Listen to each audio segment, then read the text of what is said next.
Bienvenue à cette étude biblique. Cette fois-ci, c'est autour des personnages bibliques secondaires. Nous allons aborder un personnage important à l'époque du règne de David, le général Joab. Avant de commencer, j'aimerais vous présenter tous ceux et celles qui ont accepté autour de cette table de partager cette étude avec moi en cet instant. Alors, Sabine, Philippe, Virginie, Nathalie, Saoli, Jean-Paul et Christian, bienvenue. Et nous voulons également mettre cet échange sous le regard du Seigneur. Et j'inviterai Sabine pour une prière. Tendre Père Céleste, nous te sommes reconnaissants parce que tu nous accordes cette opportunité d'ouvrir ta Bible. Comme tu l'as promis, tu as permis à Jésus de nous envoyer le Saint-Esprit, qu'il nous enseigne et qu'il nous guide, afin que nous puissions en tirer une leçon. C'est ma prière au nom de Jésus. Amen. Amen. Merci pour placer ce personnage. Nous nous rappelons tout simplement que nous sommes à l'époque de la monarchie. David est le roi d'Israël. Ce n'est pas une période trop stable. Il y a beaucoup de tensions, beaucoup de querelles. C'est plutôt une affaire de famille. Il y a des tribus qui apparaissent dans l'histoire, des conflits d'intérêts entre les différents personnages. Et nous avons à un moment donné une femme, Tserouia, qui a 3 fils, Joab, Abishai et Asaël, dont le dernier est dans une lutte confronté avec un des hommes les plus forts de la nation, Abner, l'homme de l'époque. Et on se souvient que Asaël va être tué, même si Abner a essayé d'éviter ce meurtre. C'est le point de départ d'une intrigue, à savoir Joab, le frère, avec l'autre frère, tous les deux vont essayer de se venger. En quelque sorte, c'est le fil conducteur de la vie de cet homme, qui sera l'homme le plus fort du règne de David, celui qui connaît les coulisses, les histoires de ce qui se passe derrière les rideaux. Eh bien, Joab va être, en 2 mots, va être toute sa vie préoccupé pour garder l'image d'un homme qui s'occupe de ses propres intérêts et qui garde les intérêts de sa propre famille.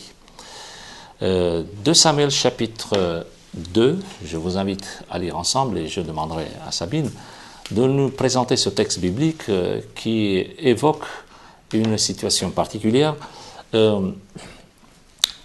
à savoir justement la relation qui existe entre Abner et Joab et quelle va être la suite.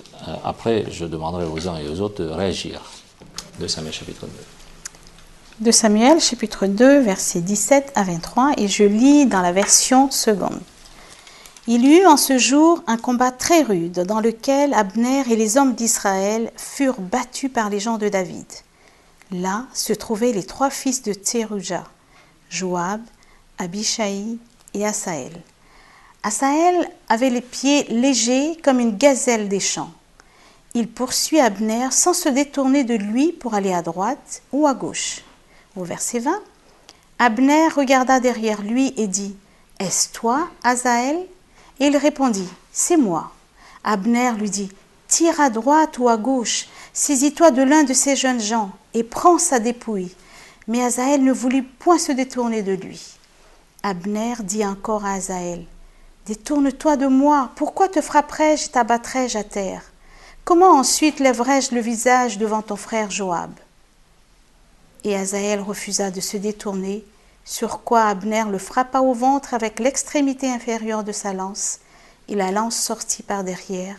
Il tomba et mourut sur place. Tous ceux qui arrivaient au lieu où Asaël était tombé mort s'y arrêtaient. Comment est-ce que vous voyez ce personnage? Oui, ce personnage, Joab, qu'on rencontre ici, a perdu son frère. Et donc, dans le chagrin, et l'histoire va montrer qu'il est même un sentiment de grande vengeance et il veut venger son frère. Est-ce qu'on peut, pour faire une application, tout excuser? Est-ce qu'à un moment donné, on peut se dire au nom d'un grand idéal, de quelque chose de personnel très important, on peut tout faire? Comment est-ce que vous voyez ça donne de la matière pour des questions éthiques. Est-ce qu'on peut excuser un cri, par exemple, par l'amour? D'ailleurs, peut-on tuer par amour? Paraît-il que oui. Enfin, les journaux nous disent ça. Est-ce que c'est véritablement de l'amour? Est-ce que c'est véritablement où on perd la raison, où commence la véritable attitude? La Bible nous dit que la vengeance n'appartient pas à l'homme. Donc ce n'est pas à Joab du tout de se venger de se venger, même si c'est son frère. Même si c'est son frère, et surtout quand on lit l'histoire, Hazaël avait la chance de garder sa vie, mais c'est un homme entêté. Il avait donc cela dans la tête, il voulait vraiment aller jusqu'au bout, montrer. Alors Abner a voulu éviter ce crime, il a prévenu, il a dit mets-toi à l'écart, et il n'a pas tenu compte de ça. Comme il était jeune, il lui a même suggéré ce qu'il fallait faire pour éviter justement d'être tué. Et finalement, ça s'est fait. Est-ce que pour Joab, ça aurait pu être suffisant comme argument, comme explication pour qu'il ne se lance pas dans cette vengeance? Humainement, c'est difficile à accepter, mais en fait, c'était encore possible. On voit que le drame vient de là. Il y a d'un côté le frère qui est mort, donc l'amour pour sa propre famille, etc. Et de l'autre côté, la vengeance à tout prix. Et j'insiste, est-il excusable d'avoir aujourd'hui, par exemple, une attitude gérée par ce type de fonctionnement? Nathalie. Moi, je pense qu'il fait appel à son propre jugement, c'est-à-dire à ses sentiments, et il oublie que la vengeance ne nous appartient pas. Il oublie que le jugement, c'est Dieu qui va le rendre. Donc, il doit laisser, et malheureusement, c'est un destin malheureux pour son frère, mais ce n'est pas à lui de rendre justice. Et on peut même dire que Abner, dans le cas où c'est expliqué dans le texte, on voit bien qu'il ne veut pas, comme l'a dit Sabine, il ne veut pas tuer. Donc il agit, c'est un cas de légitime défense. Et il aurait pu en tenir compte et pourtant il ne le fait pas. C'est ça qui est dramatique dans son comportement. Virginie? Parce qu'à cette époque-là, la vengeance, c'était permis. C'est l'époque de la loi du talion, œil pour œil, dent pour dent. Enfin, c'était pas permis, c'était quelque chose de courant. Oui, courant, voilà. Et donc, voilà, il fallait venger, il fallait laver son honneur, il fallait laver l'honneur de sa famille, quitte à tuer des personnes pour cela. Et ben, c'était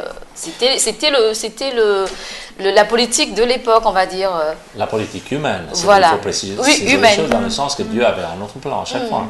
Quand il dit, parce que vous avez évoqué la loi du talion, il dit œil pour œil, c'est pas pour dire faire la même chose, c'est pour dire ne pas faire un peu plus ce qui se faisait d'habitude. C'est pour limiter le mal. Donc c'est une mesure de gestion par rapport aux conséquences qui auraient pu s'amplifier. Mais le point de départ est mauvais. C'est une motivation personnelle qui peut être louable, etc. C'est le frère qui meurt, mais en même temps, c'est la vengeance qui gère la vie d'un personnage. On ne va pas trop le critiquer, mais on verra que par la suite, il va être mené à prendre des décisions et qu'il faut tenir compte de ce point de départ. Il devient l'homme le plus fort de David, c'est l'homme qui connaît tous les détails de sa vie. Et justement, on en vient à notre épisode, celui que nous connaissons tous. On sait que David a eu un moment où il a péché avec une femme, ce n'était pas sa femme, en tout cas à ce moment-là. Et il donc met tout en place pour pouvoir avoir accès à cette femme. Il s'agit de Bathsheba. Et le mari de cette femme est à la guerre. D'ailleurs, je me demande comment est-ce qu'un roi peut rester chez lui dans son palais, admirer une femme dans une piscine, alors que son peuple mène les guerres de l'Éternel. C'est effectivement un moment de faiblesse pour David, un épisode que nous connaissons tous. Mais ce qui nous intéresse dans cet épisode, c'est justement comment Joab, il gère cette situation et qui deviendra, qu'on le veuille ou non, l'homme indispensable de David. Il connaît les secrets les plus intimes de ce roi, donc il va rester à ses côtés et David, on verra, aura du mal à s'en débarrasser. Lisons plutôt 2 Samuel, chapitre 11, versets 14 à 21. Et c'est Nathalie, je prie de lire ce texte.